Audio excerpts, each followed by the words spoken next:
essa série de vídeos aqui que eu vou passar agora, ele não são vídeos para pessoas que não estão procurando se libertar do sistema religioso, porque são assuntos às vezes um pouco densos e que necessitam uma certa pesquisa, uma certa atenção maior. Não é para aqueles que às vezes estão muito arraigados ainda nas crenças. Aqueles que ainda estão apegados a crenças, eu peço que por favor não assista esses vídeos, porque uma vez assistido esses vídeos não tem como voltar atrás, a não ser que você não tenha a intenção realmente de aprender e mudar a sua visão sobre o mundo em que vivemos. Então, o que eu vou passar aqui hoje, se você ainda está com o coração apegado na religião, na Bíblia, eu aconselho que você não veja esses vídeos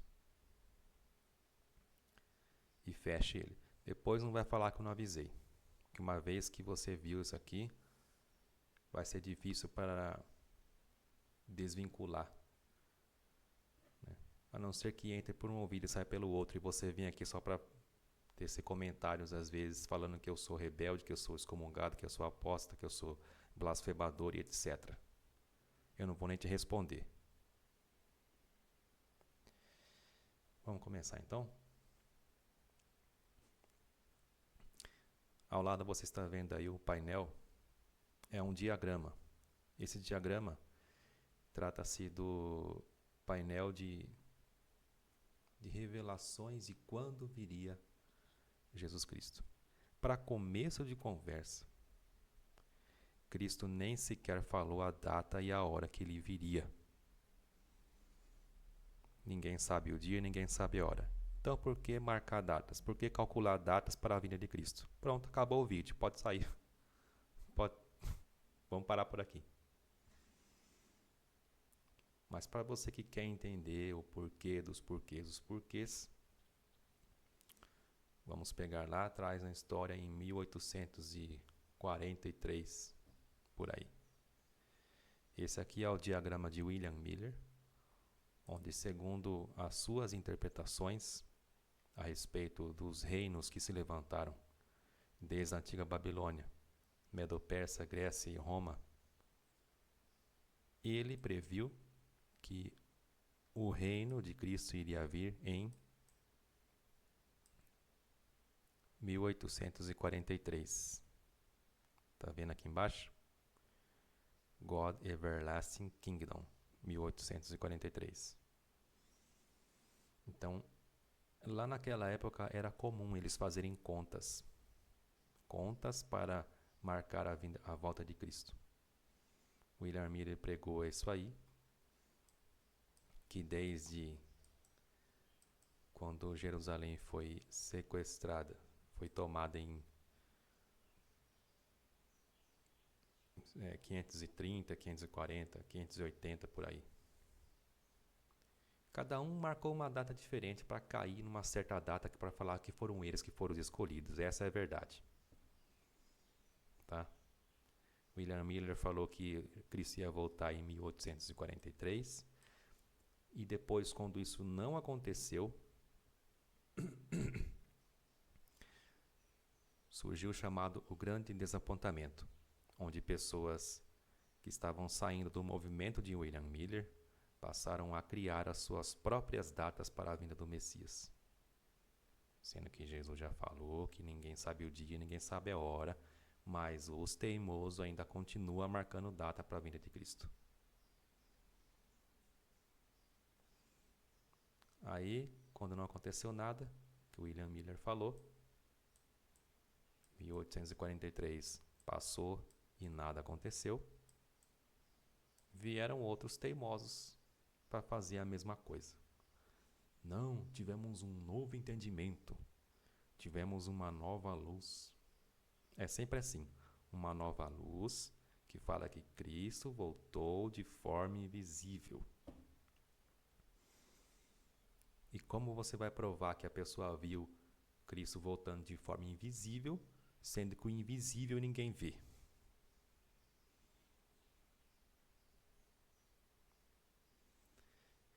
Olha só. Vou procurar aqui um outro livro. Aqui temos, por exemplo,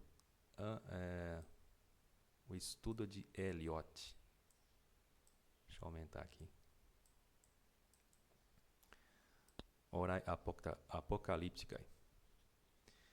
Um comentário sobre o Apocalipse. Pelo reverendo Eliot. 1844. E o que ele falou aqui? Olha ali, sublinhado. Sublinhado aqui, ó. Of course, if calculated from Nebuchadnezzar's own ascension and invasion of Judah, BC 606, the end much later being AD, Anno Domini 1914. Se calcularmos da ascensão de Nabucodonosor e a invasão de Judá em 606 a.C., o fim viria muito depois, em 1914, que seriam os chamados tempos dos gentios, ou 2520 anos de reinados humanos, e Cristo iria assumir o trono. Aconteceu? Não, mas Cristo veio de forma invisível. E Cristo falou: ninguém sabe o dia e ninguém sabe a hora. Você vai acreditar ainda em pessoas que pregam que Cristo voltou em 1914, como Eliot falava? Não, mas ele voltou de forma invisível. Preciso repetir quantas vezes aqui? Ninguém sabe o dia, ninguém sabe a hora. Quantas vezes eu preciso repetir para que entre na cabeça de que isso faz parte de tradições humanas?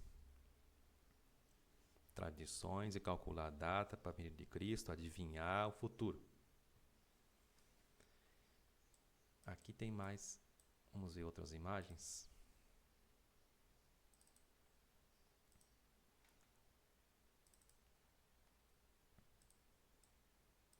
O jornal Herald of the Morning,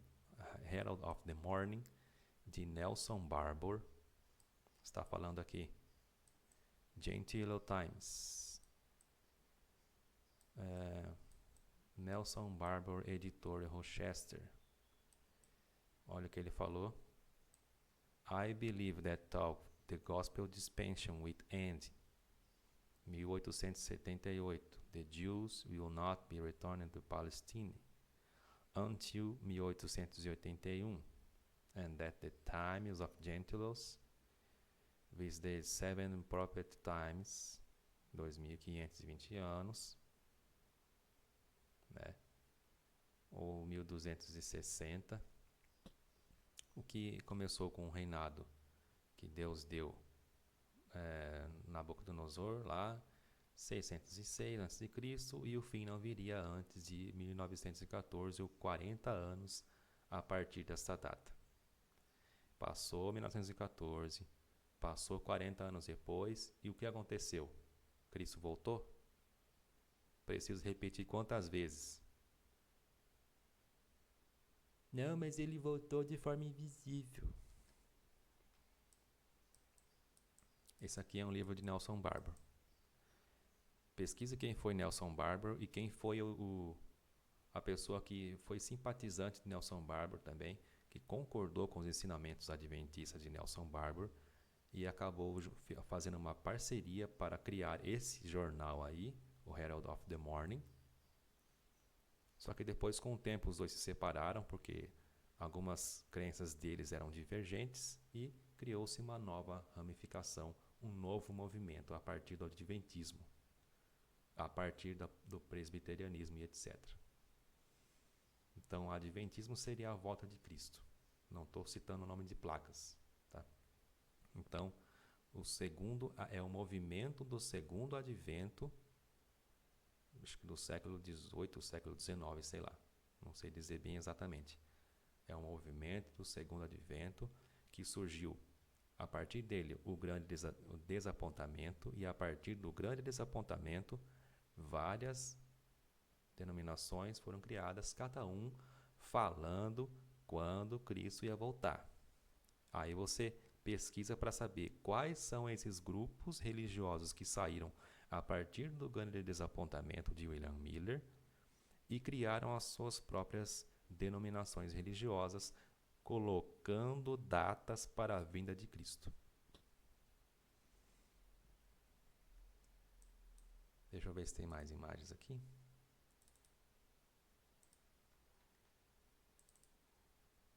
Temos mais. Livro de John Aquila Brown, em Londres, o estudo feito em Londres. É muito antes de... Então, esse costume veio de longe. 1829, olha só a data, 1829. Olha o que ele falou aqui. 2,520 years of duration of the four tyrannical empires, que seria de 604 a 1917. Ele já está falando que Cristo voltaria em 1917. 2.520 anos, que é o tempo de duração dos 4 impérios tirânicos: Babilônia, Grécia, Medo-Pérsia. Acho que são esses aí. E Roma, né? E mais uma vez, outro cara que inventou esse estudo, a outra data para cálculo do fim, uma outra data para a vinda de Cristo, e não aconteceu nada. Mais outra imagem, vamos ver. Bom, sobre isso, sobre datas para o fim do mundo, temos aqui uma outra imagem. Teve uma certa denominação, nesse canal eu não estou falando especificamente de uma religião ou outra.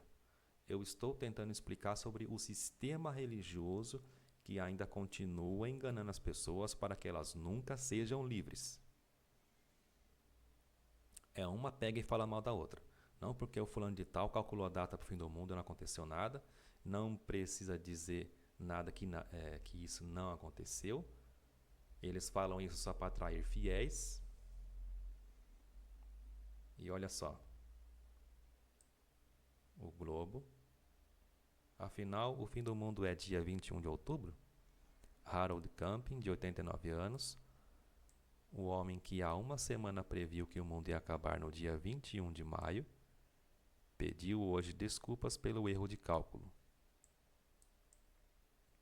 Radialista evangélico, blá, blá, blá, falou que o mundo ia acabar 21 de outubro e não aconteceu nada. O que querem que eu diga? Que eu peça desculpa? Já pedi e não me importo de pedir novamente. Sim, eu estava errado.